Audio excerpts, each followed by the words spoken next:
अस्सलाम वालेकुम students, second year physics chapter 13 का ये लेक्चर नंबर 8 जिसमें हमने चार्ज पार्टिकल की मोशन को मैग्नेटिक फील्ड में स्टडी करना है। अगर करिकुलम में दिए गए लर्निंग आउटकम को देखें तो हमें कहा गया कि एक चार्ज पार्टिकल जब यूनिफॉर्म मैग्नेटिक फील्ड में हो तो उस पर एक फोर्स लग सकती है, इसकी वजह को एक्सप्लेन करें। तो फिर हमें कहा गया कि अगर वो charge particle external magnetic field के परपेंडिकुलर मूव करे तो फिर उस चार्ज पार्टिकल का जो पाथ है उसको क्वांटिटेटिवली डिस्क्राइब करें, यानी उसकी मोशन जो है उसके लिए हमें एक मैथमेटिकल फॉर्म या मैथमेटिकल फार्मूला डिराइव करें।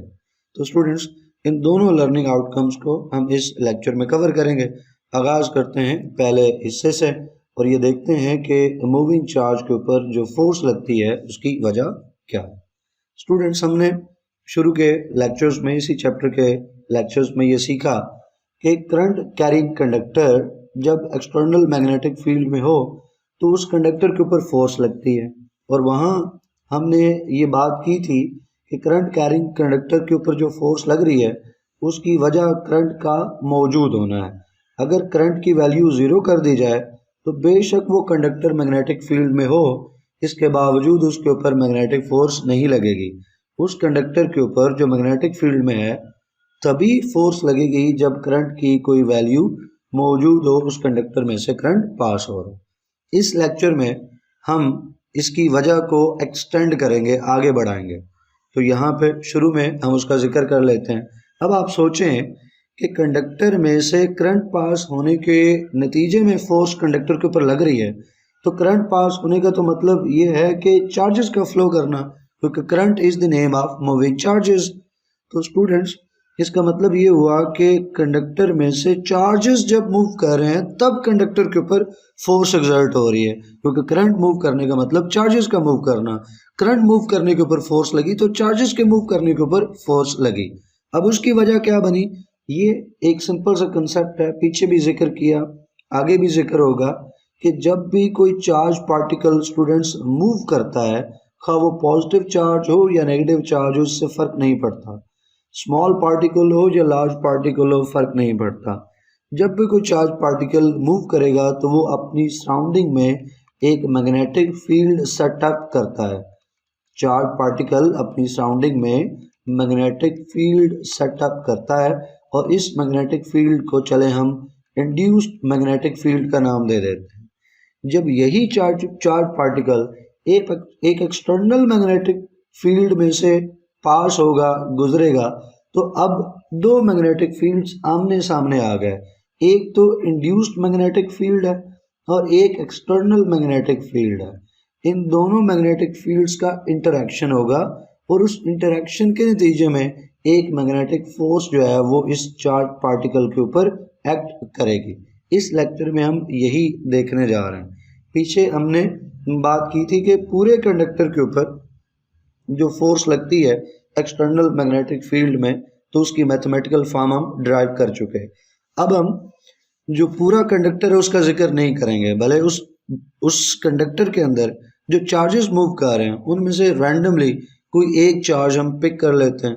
तो हमने वजह तलाश कर ली कि कंडक्टर के ऊपर फोर्स इसलिए लगी है कि कंडक्टर के ऊपर जो चार्जेस फ्लो कर रहे थे, कंडक्टर में से जो चार्जेस फ्लो कर रहे थे, उन चार्जेस के ऊपर फोर्स लगी है।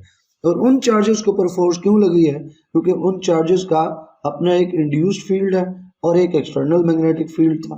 दोनों के इंटरेक्शन के नतीजे में उन चार्जेस के ऊपर फोर्स लगी, और उन मूविंग चार्जेस के ऊपर फोर्सेस लगने की वजह से फिर पूरे कंडक्टर के ऊपर फोर्स लगी। यही चीज आपको यहाँ देखने को मिलेगी और यही हमारी रीजन है, लॉजिक है, क्योंकि ये जो कंडक्टर के ऊपर फोर्स लग रही है इसकी वजह ये है कि जो इंडिविजुअल मूविंग चार्जेस हैं उनके ऊपर फोर्सेस लगती हैं। तो उन फोर्सेस, मूविंग चार्जेस के ऊपर फोर्सेस लगने की वजह से फिर कंडक्टर के ऊपर फोर्स लगती है, क्योंकि वो मूविंग चार्जेस कंडक्टर के अंदर ही तो हैं। उन चार्जेस के ऊपर फोर्स लगेगी तो उसका मतलब है कि कंडक्टर के ऊपर फोर्स लगेगी। तो फिर स्टूडेंट्स, ये मूविंग चार्जेस के ऊपर फोर्स क्यों लग रही, तो मूविंग चार्जेस के ऊपर जो मैग्नेटिक फोर्स लगी उसकी वजह यह बनी कि मूविंग चार्ज ने अपनी सराउंडिंग में एक इंड्यूस्ड मैग्नेटिक फील्ड बना रखा है और एक अप्लाइड मैग्नेटिक फील्ड है दोनों का इंटरेक्शन होगा, उस इंटरेक्शन की वजह से charge particle, moving charge particle पर मैग्नेटिक फोर्स जो है वो एग्जर्ट होगी। तो फिर हम अपनी पहली लर्निंग आउटकम में ये कंक्लूड कर सकते हैं कि एक चार्ज जब मूव करेगा मैग्नेटिक फील्ड में से, एक्सटर्नल मैग्नेटिक फील्ड में से, तो वो एक मैग्नेटिक फोर्स एक्सपीरियंस कर सकता है, उसके ऊपर एक मैग्नेटिक फोर्स लग सकती है। आपने फर्स्ट ईयर की केमिस्ट्री के चैप्टर 2 में डिस्चार्ज ट्यूब एक्सपेरिमेंट्स पढ़े थे। वहाँ आप सीख के आए कि हम सर्टेन कंडीशंस पे जो डिस्चार्ज ट्यूब है उसके अंदर नेगेटिव रेज या कैथोड रेज प्रोड्यूस कर सकते हैं। तो वो जो कैथोड रेज हैं वो असल में मूविंग इलेक्ट्रॉन्स हैं। तो यहाँ पे आप तस्वीर में देख सकते हो कि डिस्चार्ज ट्यूब है, उस डिस्चार्ज ट्यूब के अंदर जो कैथोड रेज हैं उनको प्रोड्यूस किया गया, और फिर जब उसके बाहर एक एक्सटर्नल मैग्नेटिक फील्ड अप्लाई कर रहे हैं, जब अप्लाई नहीं किया तब उन कैथोड रेज का पाथ जो है वो स्ट्रेट है, लेकिन जैसे ही हमने एक्सटर्नल बार मैग्नेट करीब लेके आए हैं डिस्चार्ज ट्यूब के, तो उनका जो पाथ है वो बेंड कर गया है। अब वो जो इलेक्ट्रॉन्स हैं या कैथोड रेज हैं पहले की जैसे मूव नहीं कर रही। इसका मतलब क्या हुआ कि जब एक्सटर्नल मैग्नेटिक फील्ड लेके आए हैं तो उस एक्सटर्नल मैग्नेटिक फील्ड की वजह से उन मूविंग इलेक्ट्रॉन्स के ऊपर एक फोर्स ने एक्ट किया, जिसकी वजह से उनका जो रास्ता है, जो पाथ है वो चेंज हुआ, वो बेंड कर गई, डिफ्लेक्ट कर गई, अपने नॉर्मल पाथ से हट गई हैं, नॉर्मल पाथ से उन्होंने डिफ्लेक्शन शो की है। तो इसको आप एग्जांपल के तौर पे कोट कर सकते हैं, एक फोर्स जो लगती है मूविंग चार्ज के ऊपर जब वो एक्सटर्नल फील्ड के अंदर मूव कर रहा हो। अब हम दूसरी लर्निंग आउटकम की तरफ आते हैं, दूसरे हिस्से की तरफ आते हैं, जो मोस्ट इम्पॉर्टेंट है एग्जाम के पॉइंट ऑफ व्यू से, कि हमने इसी जो चार्ज पार्टिकल है इसका जो पाथ है उसको क्वांटिटेटिवली डिस्क्राइब करना है। अब यहाँ पे चूंकि ये एक लॉन्ग क्वेश्चन के तौर पे अलग से आता है, तो एक लॉन्ग क्वेश्चन के तौर पे हम इसको अटेम्प्ट कर रहे हैं, तो पहले हम इंट्रोडक्शन की एक हेडिंग बना लेते हैं। स्टूडेंट्स, जैसे ऊपर जिक्र किया कि एक चार्ज पार्टिकल जब मैग्नेटिक फील्ड में हो तो उसके ऊपर एक फोर्स लग सकती है। अब इस फोर्स के लगने के लिए दो कंडीशंस का पूरा होना ज़रूरी है। अगर ये दो कंडीशंस पूरी नहीं होती हैं तो फिर स्टूडेंट्स चार्ज पार्टिकल अगर मैग्नेटिक फील्ड में है तो उसके होने से लाजमी नहीं है कि उस पर ऊपर फिर भी फोर्स लगे। इन दो कंडीशंस का पूरा होना ज़रूरी है। ये दो कंडीशंस कौन सी हैं? पहले ये है कि चार्ज पार्टिकल जो है वो मूव करे। अगर आप एक्सटर्नल मैग्नेटिक फील्ड में चार्जेस को रख देते हो और वो स्टेशनरी हैं, तो स्टेशनरी चार्ज के ऊपर कोई मैग्नेटिक फोर्स जो है वो एक्ट नहीं करेगी। ज़रूरी है कि एक्सटर्नल मैग्नेटिक फील्ड में वो जो चार्जेस हैं, चार्ज पार्टिकल हैं, वो मूव करें। स्टेशनरी चार्ज के ऊपर एक्सटर्नल मैग्नेटिक फील्ड में मैग्नेटिक फोर्स एक्सर्ट नहीं होगी। ये एक शर्त है। दूसरी शर्त क्या है कि वो जो चार्ज पार्टिकल है वो मूव करे और उसकी वेलोसिटी आप जानते हैं वेक्टर होता है, और वेक्टर को हम तीन हिस्सों में डिवाइड कर लेते हैं, उसका एक्स कंपोनेंट, वाई कंपोनेंट, जी कंपोनेंट। आमतौर पे दो कंपोनेंट्स को लेते हैं, एक्स और वाई कंपोनेंट। तो एक उसका हॉरिजॉन्टल कंपोनेंट हो गया, एक वर्टिकल कंपोनेंट हो गया। मिसाल के तौर पे ये वेलोसिटी वेक्टर है, तो उसका हॉरिजॉन्टल कंपोनेंट हम ड्रा करना चाहें तो हॉरिजॉन्टल कंपोनेंट ये हो जाएगा, और वर्टिकल कंपोनेंट यहाँ पे हम ड्रा कर सकते हैं। जैसे फर्स्ट ईयर की फिजिक्स में चैप्टर 2 के अंदर आप सीख के आए कि वेक्टर्स को उसके कंपोनेंट्स में आप डिवाइड कर सकते हैं। तो ये वर्टिकल कंपोनेंट है, या आप कह सकते हो कि ये परपेंडिकुलर कंपोनेंट है, ये परपेंडिकुलर है, वर्टिकल है, तो इसको वी वाई से हम डिनोट कर सकते हैं, या सिंपली इस कंपोनेंट को मैं लिख सकता हूँ कि ये इक्वल है, वर्टिकल कंपोनेंट है इक्वल है वी साइन थीटा के, क्योंकि जो वर्टिकल कंपोनेंट होता है, परपेंडिकुलर कंपोनेंट होता है, उसको साइन थीटा के साथ लेते हैं, और फिर जो हॉरिजॉन्टल कंपोनेंट है, या आप कह लो कि उसका एक्स कंपोनेंट है, उसको कॉस थीटा के साथ लिखते हैं, तो ये इक्वल होना चाहिए वी कॉस थीटा के। तो स्टूडेंट्स, दूसरी शर्त क्या हुई कि जो मूविंग चार्ज है उसकी वेलोसिटी का एक कंपोनेंट ऐसा लाजमी हो कि जो मैग्नेटिक फील्ड के परपेंडिकुलर हो। मुकम्मल तौर पे जो चार्ज पार्टिकल है अगर वो मैग्नेटिक फील्ड के परपेंडिकुलर है तो उसका मतलब है ये तो बहुत अच्छी बात है, ये तो मैक्सिमम फोर्स की कंडीशन हो जाएगी। लेकिन अगर जो चार्ज पार्टिकल है वो कंप्लीटली मैग्नेटिक फील्ड के परपेंडिकुलर नहीं है तो फिर कम से कम उसकी वेलोसिटी का एक कंपोनेंट ऐसा होना चाहिए जो मैग्नेटिक फील्ड के परपेंडिकुलर हो। तो ये दो कंडीशंस हैं, इन दोनों कंडीशंस का पूरा होना ज़रूरी है। जाहिर है जब हम दूसरी कंडीशन का जिक्र कर रहे हैं तो पहली कंडीशन ऑटोमेटिकली बीच में आ जाती है, क्योंकि वेलोसिटी का कंपोनेंट जो है परपेंडिकुलर होने का मतलब है कि वेलोसिटी है, और वेलोसिटी है तो इसका मतलब है कि चार्ज पार्टिकल मूव कर रहा है। लेकिन लिखने के लिए हम इसको अलग अलग ही लिखते हैं और हम कहते हैं कि इन दोनों कंडीशंस का पूरा होना ज़रूरी है। अब क्वांटिटेटिव एक्सप्रेशन निकालते हैं, डेरिवेशन की तरफ आते हैं। तो स्टूडेंट्स इसके लिए आपको कुछ चीज़ों को तय कर लेना है। एक चार्ज पार्टिकल ले लें जिसका चार्ज Q है, वेलोसिटी V ले लें, मैग्नेटिक फील्ड जिसमें मौजूद है उसकी स्ट्रेंथ को B से इंडिकेट कर देते हैं, और हम कहेंगे कि अगर वो उसमें से यूनिफॉर्म में से मूव करता है, यूनिफॉर्म मैग्नेटिक फील्ड में से, तो उसके ऊपर एक मैग्नेटिक फोर्स लगेगी। इस मैग्नेटिक फोर्स का जो मैग्नीट्यूड है वो डिफरेंट फैक्टर्स के ऊपर डिपेंड करता है, यानी ये फोर्स है ये डिफरेंट फैक्टर्स के ऊपर डिपेंड करती है। ये कौन से फैक्टर्स हैं? नंबर 1, चार्ज तो होना ज़रूरी है, जितना ज़्यादा चार्ज होगा उतनी ज़्यादा जो है वो फोर्स लगेगी। तो चार्ज जो है उसके डायरेक्टली प्रोपोर्शनल है ये मैग्नेटिक फोर्स जो उसी चार्ज के ऊपर लगेगी। चार्ज जितना ज़्यादा होगा, मतलब 1 कॉलम है तो कम फोर्स लगेगी 5 कॉलम के मुकाबले में। अगर 5 कॉलम है तो उस पर ज़्यादा फोर्स लगेगी as compare to a charge of 1 coulomb. तो जितना बड़ा चार्ज होगा उतनी ज़्यादा फोर्स लगेगी। फिर एक्सटर्नल जो मैग्नेटिक फील्ड है उसके भी डायरेक्टली प्रोपोर्शनल होनी चाहिए, क्योंकि एक्सटर्नल मैग्नेटिक फील्ड जितना स्ट्रॉन्ग होगा वो उतनी ज़्यादा फोर्स जो है वो एक्सर्ट कर सकेगा। और फिर तीसरा फैक्टर जो है वो वेलोसिटी कंपोनेंट आ गया। तो जैसे मैंने आपको बताया कि कौन सा कंपोनेंट हमें लेना है, वो परपेंडिकुलर कंपोनेंट लेना है जो मैग्नेटिक फील्ड के परपेंडिकुलर हो। अब किसी बच्चे के जहन में ये क्वेश्चन आ सकता है कि हमने वेलोसिटी का परपेंडिकुलर कंपोनेंट ही क्यों नहीं लिया है, कोई और क्यों नहीं ले सकता है, पैरेलल कंपोनेंट क्यों नहीं ले सकता? उसकी वजह यह है कि हमने एक्सपेरिमेंट्स किए और एक्सपेरिमेंट के नतीजे में पता चला कि जब एक चार्ज पार्टिकल परपेंडिकुलर मूव करता है मैग्नेटिक फील्ड के तो उसके ऊपर मैक्सिमम फोर्स लगती है, लेकिन वही चार्ज पार्टिकल अगर पैरेलल मूव करे along the direction of magnetic field, move करने का मतलब है यहाँ पे मैं लिख देता हूँ आपके लिए, पैरेलल मूव करना।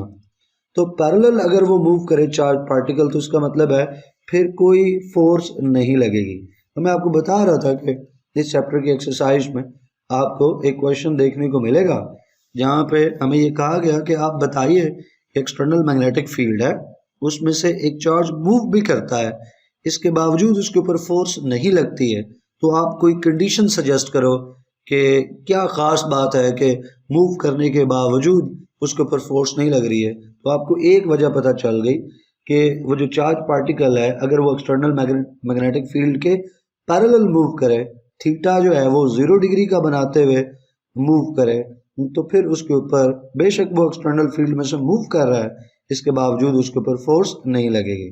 तो ज़रूरी है कि वो 0 डिग्री का एंगल ना बनाए, कोई और एंगल बनाए। तो अगर कोई और एंगल क्रिएट करता है अदर देन 0 डिग्री तो फिर उसके ऊपर फोर्स लगेगी, और अगर वो कोई और एंगल 90 डिग्री का है तो फिर उसके ऊपर मैक्सिमम फोर्स लगेगी। तो इन एक्सपेरिमेंट से ये साबित हो गया कि जो फोर्स लग रही है उसका मैग्नीट्यूड जो है वो डायरेक्टली प्रोपोर्शनल है वेलोसिटी के जो परपेंडिकुलर कंपोनेंट है, जो परपेंडिकुलर कंपोनेंट है वेलोसिटी का perpendicular to the magnetic field उसके डायरेक्टली प्रोपोर्शनल है। और परपेंडिकुलर कंपोनेंट तो हम साइन थीटा के साथ लेते हैं। यही चीज़ आप यहाँ डायग्राम में भी देख सकते हो कि एक मैग्नेटिक फील्ड B वेक्टर, दूसरा वेलोसिटी वेक्टर V शो किया गया। अब जो वेलोसिटी का वेक्टर है वो, अब देखो यहाँ B और V में कोई एंगल बन रहा है, ना तो ये 90 डिग्री का एंगल है और ना ये 0 डिग्री का एंगल है। 0 डिग्री का एंगल कब होगा कि जहाँ पे जिस डायरेक्शन में B है उसी डायरेक्शन में V आ जाए, तो B और V पैरेलल हो गए, इस केस में कोई फोर्स एक्सर्ट नहीं होगी। और मैक्सिमम फोर्स कब होगी? मैक्सिमम फोर्स ये है कि V जो है वो 90 डिग्री का एंगल बनाए B के साथ, तो मैक्सिमम फोर्स लगेगी। लेकिन जो आपको फिगर नज़र आ रहा है इसमें ना तो 0 डिग्री है ना ही इसमें 90 डिग्री का एंगल है, तो फिर कोई और थीटा, कोई और एंगल मौजूद है। इस केस में हमें वेलोसिटी को ब्रेक करना होगा उसके कंपोनेंट्स में। वेलोसिटी का एक ऐसा कंपोनेंट निकालना होगा जो बी के क्या हो, परपेंडिकुलर हो। उसके लिए हम क्या करेंगे, तो जो वेलोसिटी बी है इसका जहाँ हेड है वहां से हम एक लाइन खींचेंगे बी की तरफ, और ये ऐसी लाइन होगी जो बी को जाके कट करे, और ये नॉर्मल लाइन यानी वर्टिकल लाइन हमने लेनी है, बी को उसने एक जगह पे कट कर दिया। ये जो लाइन हमें मिली है ये कंपोनेंट है वेलोसिटी का, और ये वेलोसिटी का परपेंडिकुलर कंपोनेंट है, परपेंडिकुलर टू बी है क्योंकि बी के साथ इस कंपोनेंट ने 90 डिग्री का एंगल बना दिया। पूरे वी ने तो बी के साथ 90 डिग्री का एंगल नहीं बनाया, लेकिन इस कंपोनेंट ने तो बी के साथ 90 डिग्री का एंगल बना लिया क्योंकि ये परपेंडिकुलर कंपोनेंट है। और फर्स्ट ईयर का नॉलेज इस्तेमाल करें तो परपेंडिकुलर कंपोनेंट आना चाहिए साइन थीटा से, तो ये कंपोनेंट है वी साइन थीटा के, लिहाजा हम कहेंगे कि ये जो फोर्स है ये डायरेक्टली प्रोपोर्शनल है उस परपेंडिकुलर कंपोनेंट के वी साइन थीटा। अब स्टूडेंट्स ये जो तीन फैक्टर्स हैं इन सबको कंबाइन करते हैं, तीनों चूंकि डायरेक्टली प्रोपोर्शनल है तो कोई भी डिनोमिनेटर में नहीं आएगा, सारे न्यूमिनेटर वाली जगह पे ही रहेंगे। तो Q आ गया, B आ गया और ब्रैकेट में हम V साइन थीटा लिख लेते हैं, तो डायरेक्टली प्रोपोर्शनल है तीनों ही। अब इक्वालिटी में लेके आते हैं तो कोई कांस्टेंट यूज करना होगा, वो कांस्टेंट K हम यहाँ पे ले लेते हैं। K को हम डिफाइन करना चाहें तो हम कहेंगे कि ये कांस्टेंट ऑफ प्रोपोर्शनैलिटी है। अगर इस K को अकेला करके हम इसकी वैल्यू निकालें, Q को दूसरी तरफ लेके जाएं, B को दूसरी तरफ लेके जाएं, V साइन थीटा को दूसरी तरफ लेके जाएं, F की वैल्यू पुट करें, Q B V की SI यूनिट्स में वैल्यू पुट करें, तो फिर K की जो वैल्यू आएगी वो K की वैल्यू 1 आएगी, और ये डायमेंशन लेस निकलेगा, इसका कोई यूनिट नहीं होगा, इसकी कोई डायमेंशन नहीं होगी। आप निकाल के चेक कर सकते हैं, तो ज़रूरी नहीं है, लेकिन अगर आप इसको चेक करना चाहें तो आप कर सकते हैं। K को अकेला करें, बाकी सारी चीज़ों को दूसरी तरफ लेके जाएं और SI यूनिट्स में वैल्यूज पुट करें, 1 वैल्यू पुट करें SI यूनिट में, यानी चार्ज 1 कॉलम ले लें, और जो मैग्नेटिक फील्ड है 1 टेस्ला ले लें, और जो स्टूडेंट V की वैल्यू 1 मीटर पर सेकंड ले लें, तो फोर्स जो है 1 न्यूटन ले लें। SI यूनिट्स में वैल्यू पुट करने के बाद सिंप्लीफाई करें तो फिर आप देखोगे कि आंसर जो है वो 1 आएगा, और इसकी कोई डायमेंशन नहीं होगी, K की कोई यूनिट नहीं निकलेगा, कैंसिल हो जाएंगी चीज़ें। तो इन दैट केस वो K की वैल्यू जो 1 है वो हम यहाँ पे पुट कर सकते हैं, और फिर 1 को बाकी फैक्टर्स के साथ मल्टीप्लाई करें तो 1 गायब हो जाएगा। तो FB is equal to QBV sine theta. तो ये है स्टूडेंट्स उस फोर्स का मैग्नीट्यूड जो उस चार्ज के ऊपर एक्सर्ट होगी। अब चूंकि फोर्स एक वेक्टर क्वांटिटी है तो हम इसको वेक्टर फॉर्म में भी लिख सकते हैं। उस सूरत में हमें क्या करना पड़ेगा कि V के ऊपर एरो, F के ऊपर एरो हेड लगाना पड़ेगा, क्योंकि फोर्स है वेक्टर फॉर्म में ले रहे हैं तो एरो हेड आएगा, और फिर राइट साइड पे हमें एक यूनिट वेक्टर लगाना पड़ेगा एन कैप, जो कि डायरेक्शन ऑफ फोर्स को इंडिकेट करेगा। एन कैप लिखना चाहें यहाँ पे क्या है, तो N cap is a unit vector which gives the direction of the force. थोड़ी देर में इसी लेक्चर में हम देखेंगे कि इस फोर्स की डायरेक्शन हमने ढूंढनी हो तो कौन से रूल्स को फॉलो करते हुए हम फोर्स के डायरेक्शन को तलाश कर सकते हैं। अब स्टूडेंट्स अगेन फर्स्ट ईयर का वेक्टर्स वाला जो चैप्टर है उसका नॉलेज इस्तेमाल करेंगे यहाँ पे। तो वहाँ पे हमने एक चीज़ सीखी थी, क्रॉस प्रोडक्ट। दो वेक्टर्स जब मल्टीप्लाई करते होते हैं तो उसकी क्रॉस प्रोडक्ट को कैसे लिखते हैं। मिसाल के तौर पे दो वेक्टर्स, अगर एक वेक्टर जो है वो v है और दूसरा वेक्टर जो है वो b है, तो इनकी क्रॉस प्रोडक्ट हम लें तो वो किसकी इक्वल होगी, v और b का जो मैग्नीट्यूड है वो आ जाएगा vb। साथ चूंकि ये क्रॉस प्रोडक्ट है तो क्रॉस प्रोडक्ट साइन थीटा के साथ लिखते हैं, vb साइन थीटा। और हम जानते हैं कि क्रॉस प्रोडक्ट जो है उसको वेक्टर प्रोडक्ट भी कहते हैं।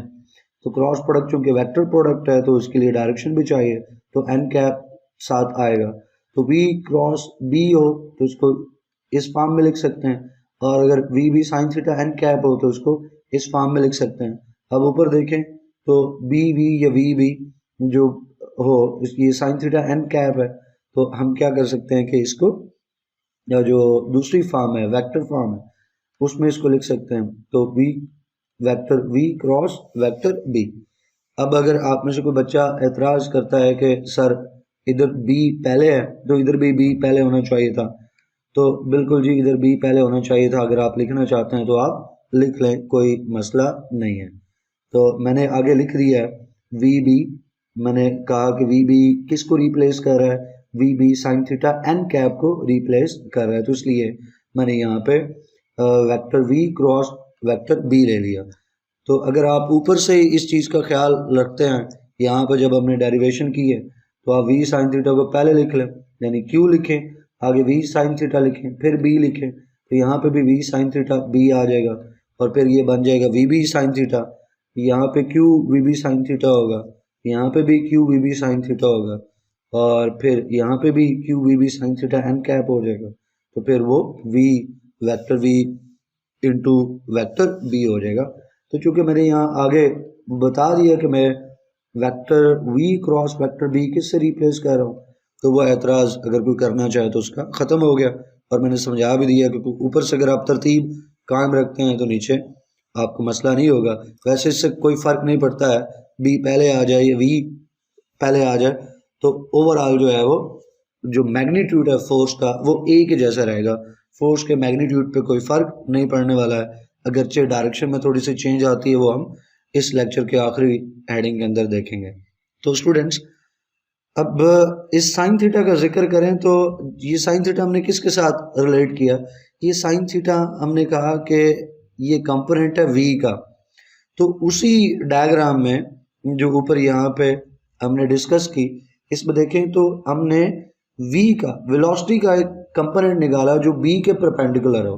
हमने फर्स्ट ईयर के वेक्टर्स वाले चैप्टर में ये सीख रखा है कि क्रॉस प्रोडक्ट में जब दो वेक्टर्स होते हैं तो उसमें जो साइन थीटा वो किसी के साथ भी हो सकता है, वो साइन थीटा हम v का ले सकते हैं, वो साइन थीटा b का भी ले सकते हैं।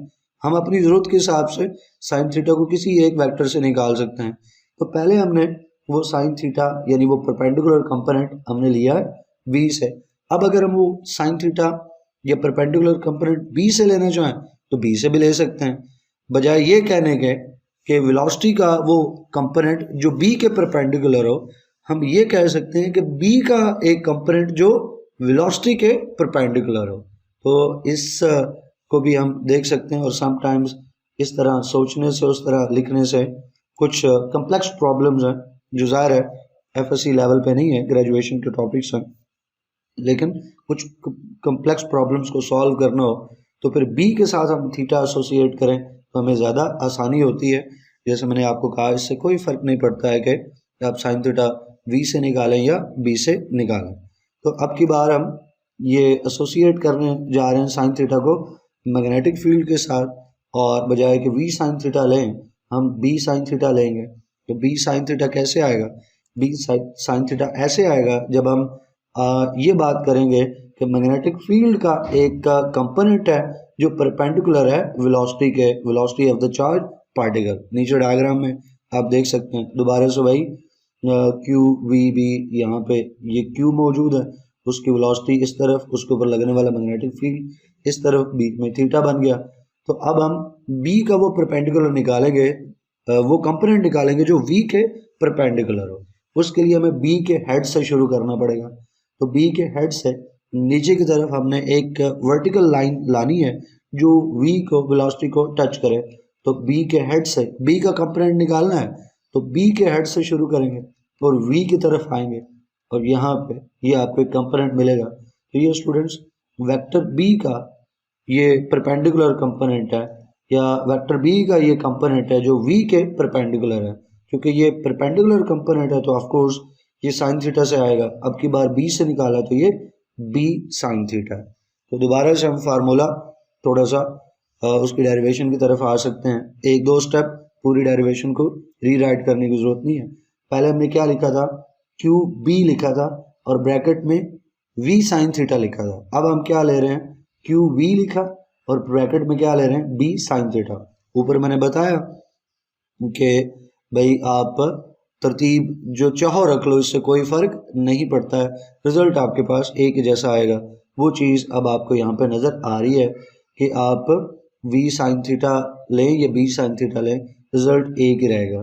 तो अब की बार भी आप ब्रैकेट हटा दो तो अब ये क्या बन जाएगा, Q V B sine theta. और अगर वेक्टर फॉर्म में लिखना है तो जैसे हमने बात की कि वी बी और उसके साथ जो साइन थीटा है, तो डायरेक्शन हमें चाहिए वेक्टर फॉर्म में लिखने के लिए, तो एन कैप भी साथ हम लेके आएंगे। तो V B sine theta N cap ये राइट हैंड साइड की फॉर्म है तो उसको लेफ्ट हैंड साइड की फॉर्म यानी vector V cross vector B इस फॉर्म में भी लिख सकते हैं। तो आप देखो कि रिजल्ट जो है वो वैसा ही है जैसे ऊपर हमने डिस्कस किया, यानी इससे कोई फर्क नहीं पड़ता कि साइन थीटा वी के साथ एसोसिएट हो या बी के साथ, रिजल्ट ए के जैसा रहेगा। हम अपनी ज़रूरत के हिसाब से साइन थीटा को कभी वी के साथ एसोसिएट कर लेते हैं, कभी बी के साथ एसोसिएट कर लेते हैं, तो रिजल्ट जो है वो ए के जैसा रहेगा। अब रिजल्ट्स के ऊपर एक और बात कर लें, क्योंकि बच्चा सोच सकता है कि ये जो फोर्स है ये किस चार्ज के ऊपर है, पॉजिटिव चार्ज के ऊपर है या नेगेटिव चार्ज के ऊपर है। तो जवाब है कि ये फार्मूला, ये कंसेप्ट, ये मैथमेटिकल फॉर्म दोनों के ऊपर अप्लाई होगी। पॉजिटिव चार्जेस के लिए भी ऐसे ही है, नेगेटिव चार्जेस के लिए भी ऐसे ही है। तो बोथ टाइप ऑफ चार्जेस के ऊपर ये फार्मूला आप अप्लाई कर सकते हो, सिर्फ डायरेक्शन का फर्क पड़ेगा और वो हम थोड़ी देर में उसके लिए रूल्स देखेंगे कि अगर पॉजिटिव चार्ज हो तो उसकी डायरेक्शन कैसे आएगी, नेगेटिव चार्ज हो तो उसकी डायरेक्शन कैसे आएगी। लेकिन उनके ऊपर जो लगने वाली फोर्स है उसका मैग्नीट्यूड तो वही रहेगा अगर चार्जेस जो हैं उनकी बाकी कंडीशंस जो हैं वो सेम रहती हैं, यानी क्यू की वैल्यू सेम रहती है, वी बी की वैल्यू सेम रहती है, तो एफ की वैल्यू भी सेम रहेगी। इससे कोई फर्क नहीं पड़ता कि जो चार्ज है वो पॉजिटिव हो या नेगेटिव हो, डायरेक्शन का फर्क आएगा और वो हम थोड़ी देर में सीख लेंगे। अब मैग्नीट्यूड ऑफ फोर्स का जिक्र करते हैं स्टूडेंट, और उसकी मैक्सिमम और मिनिमम की जो कंडीशंस हैं वो निकाल लेते हैं। मैक्सिमम फोर्स ये ऊपर हम बात कर चुके और आपने देखा भी चुके, साइन थीटा आ रहा और साइन थीटा मैक्सिमम होता है 90 डिग्री के ऊपर, तो जो फोर्स है वो ग्रेटेस्ट होगी, मैक्सिमम होगी जब जो चार्ज पार्टिकल्स हैं पॉजिटिव हो या नेगेटिव वो बी के परपेंडिकुलर हो। बी के परपेंडिकुलर होने का मतलब है बी के साथ 90 डिग्री का एंगल बना है। तो अब आप थीटा की वैल्यू 90 पुट करो तो ये जो फोर्स है मैक्सिमम फोर्स होगी, साइन 90 1 आता है और ये साइन फंक्शन की मैक्सिमम वैल्यू है 1, तो साइन 90 की वैल्यू 1 पुट करो और 1 को क्यू वी बी से मल्टीप्लाई करो, रिजल्ट स्टूडेंट वही रहेगा। तो जो मैक्सिमम फोर्स है that is equal to Q V B. Paper में लास्ट लेक्चर्स में भी इस तरह का एमसीक्यू मैं सजेस्ट कर चुका। पेपर में एमसीक्यू पूछा जाता है कि भाई एक चार्ज पार्टिकल है वो मूव कर रहा है यूनिफॉर्म मैग्नेटिक फील्ड में, तो उसके ऊपर जो मैक्सिमम फोर्स लगती है उसका फार्मूला क्या है। तो बच्चे अक्सर जो जनरल फार्मूला है उसको आंसर कर लेते हैं। जनरल फार्मूला यहाँ से देख लें कि F is equal to Q V B sine theta, इसको टिक कर लेते हैं, जो कि गलत है। क्यों गलत है? इसलिए है क्योंकि क्वेश्चन के अंदर मैक्सिमम का वर्ड यूज हुआ है। तो मैक्सिमम जो फोर्स लग रही है उसमें तो साइन 90 हट जाएगा, उसकी वैल्यू पुट हो जाएगी, तो मैक्सिमम फोर्स जो है वो क्यू वी बी के इक्वल होगी। तो अगर क्वेश्चन के अंदर स्टेटमेंट के अंदर मैक्सिमम फोर्स का वर्ड मौजूद हो तो फिर ऑप्शंस में से वो ऑप्शन ढूंढना है जिसमें F equal to Q V B लिखा होगा, और अगर जनरल बात हुई हो तो फिर F equal to Q V B sine theta होगा। मिनिमम फोर्स, तो उसके लिए सोचिए कि साइन 90 की वैल्यू किस एंगल पे 0 होती है, बिटवीन 0 एंड 90। फर्स्ट क्वाड्रेंट में बात करेंगे, सेकंड क्वाड्रेंट में भी वही चीज़ें रिपीट होती हैं, थर्ड में भी रिपीट होती हैं, फोर्थ में भी रिपीट होती हैं। तो जब जनरल बात करनी हो थीटाज की तो 0 से 90 तक की जाते हैं, 90 से आगे जाएं 0 और 90। फर्स्ट क्वाड्रेंट में आपको एक मैक्सिमम रिजल्ट मिल रहा है, एक मिनिमम रिजल्ट मिल रहा है। सेकंड क्वाड्रेंट में भी आपको एक मैक्सिमम रिजल्ट मिलेगा, एक मिनिमम मिलेगा। थर्ड क्वाड्रेंट में भी आपको एक मैक्सिमम रिजल्ट मिलेगा, एक मिनिमम रिजल्ट मिलेगा। फोर्थ क्वाड्रेंट में भी एक मैक्सिमम रिजल्ट मिलेगा, एक मिनिमम रिजल्ट मिलेगा। इसलिए जनरल बात करनी हो तो कोई एक क्वाड्रेंट लेके बात करते हैं और जनरल बात करते वक्त डिस्कस करते वक्त हम फिर पहला क्वाड्रेंट लेते हैं, यानी हम 0 से 90 डिग्री के दरम्यान में एंगल्स के ऊपर बात करते होते हैं आमतौर पे। तो 90 डिग्री की बात होगी। अब मिनिमम फोर्स के लिए हम 0 डिग्री को लाएंगे। तो अगर जो चार्ज है, जैसे ऊपर भी हमने बात की थी, वो बी के पैरेलल मूव करे, एंगल 0 डिग्री बनाए, तो साइन 0 0 होता है, क्यू वी बी या बी 0 से मल्टीप्लाई होगा 0 हो जाएगा, फिर वो 0 वी से मल्टीप्लाई होगा 0 हो जाएगा, फिर वो 0 क्यू से मल्टीप्लाई होकर 0 हो जाएगा। तो हम यूं कह लेते हैं ना कि क्यू वी बी 0 से मल्टीप्लाई होकर 0 हो जाएगा। तो ये मिनिमम फोर्स है जब चार्ज पार्टिकल पैरेलल मूव करे मैग्नेटिक फील्ड के। अब हम आ गए हैं इस लेक्चर के आखिरी हिस्से में कि जब ये जो लगने वाली फोर्स है यूनिफॉर्म मैग्नेटिक फील्ड में चार्ज पार्टिकल के ऊपर, उसकी डायरेक्शन निकालनी है। तो इसके लिए पहले जनरल बात कर लेते हैं कि डायरेक्शन जो भी हो वो एंगल कौन सा बना रही होगी। डायरेक्शन हमने निकालनी है, अपवर्ड हो सकती है, डाउनवर्ड हो सकती है, लेफ्ट साइड पे हो सकती है, राइट साइड पे हो सकती है, कोई और डायरेक्शन हो सकती है, लेकिन उसका उस फोर्स का एंगल क्या बनेगा बी के साथ, वी के साथ। तो स्टूडेंट्स आप अगर गौर कीजिए यहाँ पे, तो इस पूरे फार्मूले में 3 वेक्टर क्वांटिटीज आ रही हैं। एक जो है वो स्केलर है, फोर्स वेक्टर क्वांटिटी है, जो क्यू है वो स्केलर है, और जो v है वो एक वेक्टर क्वांटिटी है, b जो है वो एक वेक्टर क्वांटिटी है। जब भी किसी फार्मूले में या जिस किसी क्वांटिटी में अगर 3 वेक्टर्स मौजूद हों और साइन थीटा मौजूद हो साथ, साइन थीटा मौजूद होने का मतलब है कि क्रॉस प्रोडक्ट इन्वॉल्व हो, तो फिर आप वो जो टॉर्क वाली बात पढ़ी थी फर्स्ट ईयर के चैप्टर 2 में, टॉर्क में भी तो ऐसे ही था ना कि 3 वेक्टर्स जो है वो इन्वॉल्व होते थे। मैं फार्मूला लिख दूं, टॉर्क कैसे निकालते थे आपको याद हो, मूवमेंट आर्म और फिर उसके ऊपर जो लगने वाली फोर्स है आर एफ, और साथ हमने निकाला था साइन थीटा, तो आर एफ साइन थीटा। तो इसमें भी आप गौर करो तो वही चीज़ नहीं बन गई कि एक ये वेक्टर टार्क है, एक मोमेंट आर्म का वेक्टर है, एक फोर्स का और साइन थीटा है। तो हमने कहा था कि मैं फर्स्ट ईयर की चीज़ आपको रिकॉल करवा रहा हूँ, तो वहाँ पे हमने बात की थी कि भाई जो फोर्स है और जो मूवमेंट आर्म है और जो टार्क है, ये तीनों एक दूसरे के परपेंडिकुलर होते हैं। अगर ये हम वेक्टर आर ले लेते हैं और ये वेक्टर फोर्स ले लेते हैं, तो फिर जो तीसरा वेक्टर होगा वो टॉर्क का वेक्टर होगा। तो जब क्रॉस प्रोडक्ट इन्वॉल्व हो किसी साइड पे, लाइक इस केस में राइट साइड पे क्रॉस प्रोडक्ट इन्वॉल्व है और एक्सप्रेशन में 3 वेक्टर्स मौजूद हों, तो स्टूडेंट्स वो जो तीसरा प्रोडक्ट है क्रॉस वेक्टर प्रोडक्ट होने की वजह से, क्रॉस प्रोडक्ट होने की वजह से, वो जो तीसरा फैक्टर है वो पहले वाले दोनों फैक्टर्स के परपेंडिकुलर होगा। तो 3 वेक्टर्स हैं, तीनों एक दूसरे के म्यूचुअली परपेंडिकुलर हैं। यहाँ पे भी आप गौर करें तो 3 वेक्टर्स हैं एक्सप्रेशन के अंदर, v है, b है, f है। q तो स्केलर है ना, उसको हम नहीं ला रहे हैं, और साइन थीटा में बताता है कि यहाँ पे जो क्रॉस प्रोडक्ट है या वेक्टर प्रोडक्ट है वो इन्वॉल्व हुई है। इसका मतलब है कि ये v फोर्स f, v और b ये तीनों क्या होने चाहिए, एक दूसरे के परपेंडिकुलर होने चाहिए, इनका आपस में 90 डिग्री का एंगल बनना होना चाहिए। तो स्टूडेंट्स यहाँ पे आप देख सकते हो कि यहाँ पे हम वो v का कंपोनेंट ले लेते हैं जो परपेंडिकुलर है, यानी v साइन थीटा आ गया, और फिर एक तरफ हम ले लेते हैं b, तो फिर तीसरा जो वेक्टर होगा स्टूडेंट्स वो कौन सा होगा, फिर वो फोर्स का वेक्टर होगा। तो आप देख सकते हो कि v साइन थीटा b के परपेंडिकुलर है, और फिर ये जो फोर्स है वो b के परपेंडिकुलर भी है, ये फोर्स v साइन थीटा के परपेंडिकुलर भी है, तीनों एक दूसरे के परपेंडिकुलर है। तो आई होप कि आप फर्स्ट ईयर के कंटेंट के साथ इस चीज़ को रिलेट कर चुके होंगे। बताने का मकसद भी यही है कि आसानी से आप याद रख सकें और अंडरस्टैंड कर सकें। तो जो डायरेक्शन है फोर्स की वो परपेंडिकुलर होगी मैग्नेटिक फील्ड b के and to the velocity of the particle. ये चीज़, ये एक सेंटेंस बताने के लिए मैंने इतना डेप्थ में जाके और फर्स्ट ईयर के साथ मुझे रिलेट करना पड़ा। आगे बढ़ते हैं और निकाल लेते हैं कि हमारे पास वो जो डायरेक्शन है उसको निकालने के कौन से रूल्स मौजूद हैं। कि होगी तो परपेंडिकुलर, लेकिन अपवर्ड परपेंडिकुलर है, डाउनवर्ड है लेफ्ट साइड पे किस डायरेक्शन में।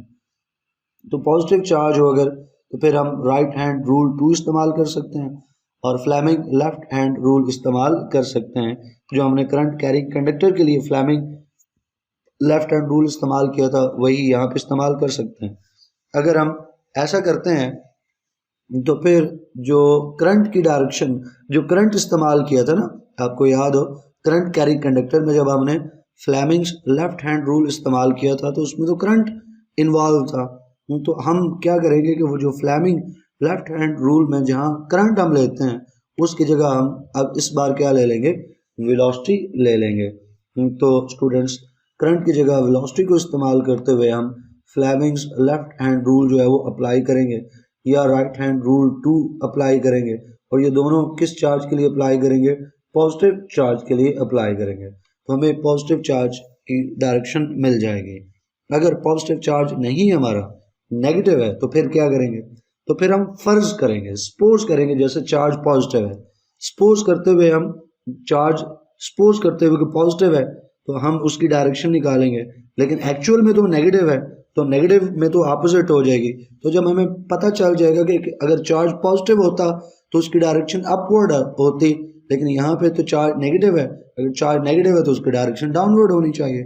इसी तरह हम सपोज करेंगे कि हमारा चार्ज पॉजिटिव है और डायरेक्शन निकालेंगे। अगर वो डायरेक्शन आती है राइट साइड की, तो फिर एक्चुअल में तो वो नेगेटिव है, तो फिर हम कहेंगे कि राइट का अपोजिट होना चाहिए, तो वो लेफ्ट आ जाएगा। तो अगर चार्ज हो स्टूडेंट्स हमारा नेगेटिव, तो हम सपोज करेंगे वो पॉजिटिव है, सपोज करते हुए डायरेक्शन निकालेंगे और फिर हम उसको अपोजिट कर लेंगे, तो हमें पता चल जाएगा जो डायरेक्शन है नेगेटिव चार्ज की वो अपोजिट है to the direction of positive charge. चले दोनों लॉज को अप्लाई करते हैं।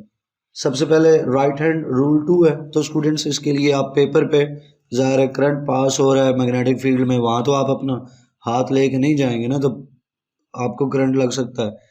तो आप पेपर के ऊपर ड्रा करोगे और पेपर के ऊपर अपना राइट हैंड रूल अप्लाई करोगे, या आप इसको पेपर के ऊपर नहीं करते तो वो जो फील्ड है जहाँ एक्सपेरिमेंट हो रहा है उससे पीछे रहते हुए सामने देखते हुए आप अपना राइट हैंड इस्तेमाल करोगे और राइट हैंड रूल 2 जो है वो अप्लाई करोगे। तो यहाँ पे अगर हम पेपर के ऊपर ड्रॉ कर लेते हैं तो फर्ज करते हैं जो मैग्नेटिक फील्ड है उसकी डायरेक्शन ये है और जो वेक्टर v है, वेलोसिटी है, उसकी डायरेक्शन जो है वो ये है।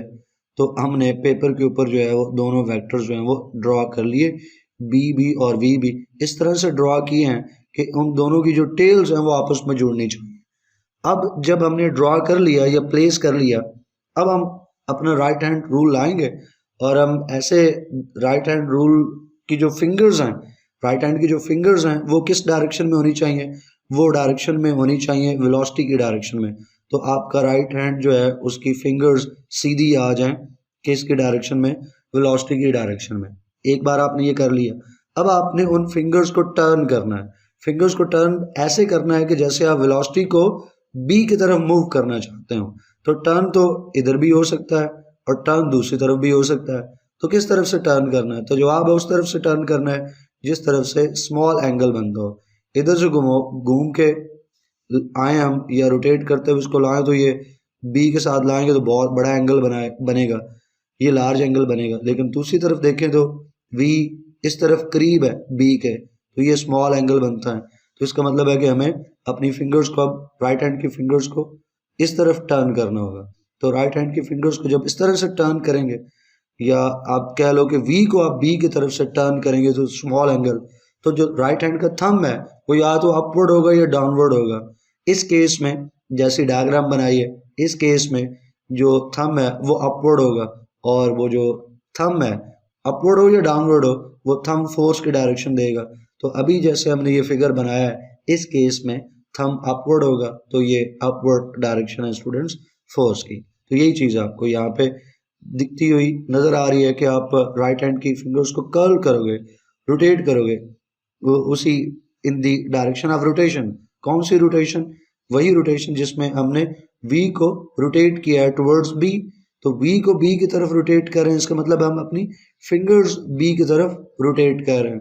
तो जो थंब है, इरेक्टेड थंब है, सीधा थंब है, वो पॉइंट आउट करेगा direction of the moving charge. Charge के ऊपर जो मैग्नेटिक फोर्स लग रही है वो मैग्नेटिक फोर्स, उसकी डायरेक्शन हमें थंब से पता चल जाएगी। जैसे यहाँ पे आप देख सकते हो, अगर बी इस डायरेक्शन में, वी इस डायरेक्शन में, तो आप देखो कि राइट हैंड है और राइट हैंड की जो फिंगर्स हैं वो इस तरह से टर्न है कि जैसे हम वी को स्मॉल एंगल से बी की तरफ टर्न कर रहे हैं। तो थंब इस केस में अपवर्ड है। तो अगर वी जो है वो इधर होता तो फिर स्टूडेंट्स थंब डाउनवर्ड हो जाता जब हम इस तरफ से उसको टर्न करते। तो अगेन डिपेंड करता है फिगर कैसा है या एक्सपेरिमेंट की अरेंजमेंट कैसी है। तो गिवन फिगर में जो राइट हैंड का थंब है वो अपवर्ड है, तो फोर्स की डायरेक्शन अपवर्ड है। अब आते हैं फ्लेमिंग्स लेफ्ट हैंड रूल के ऊपर। तो फ्लेमिंग्स लेफ्ट हैंड रूल अगर आप रिकॉल करें तो ये आप कहता है कि जो लेफ्ट हैंड है उसका थंब आपको ले लेना है। तो फर्स्ट फिंगर ले लेनी है और सेकंड फिंगर ले लेनी है और इनको आपने परपेंडिकुलर स्ट्रेच कर लेना है। पहले ही स्ट्रेच कर लेना है राइट हैंड की, सॉरी लेफ्ट हैंड की जो थंब ले लिया, फर्स्ट फिंगर ले ली और सेकंड फिंगर ले ली, उनको आपने स्ट्रेच कर लेना है। तो बाकी जो दो फिंगर्स हैं वो साथ यूं बेंड हो जाएंगे इस तरह से। तो थंब हो गया और पहली दो फिंगर्स जो हैं वो स्ट्रेच करके और उनको आपस में कैसे बना लिया, 90 डिग्री के एंगल के ऊपर बना लिया। तीनों एक दूसरे के राइट एंगल के ऊपर है।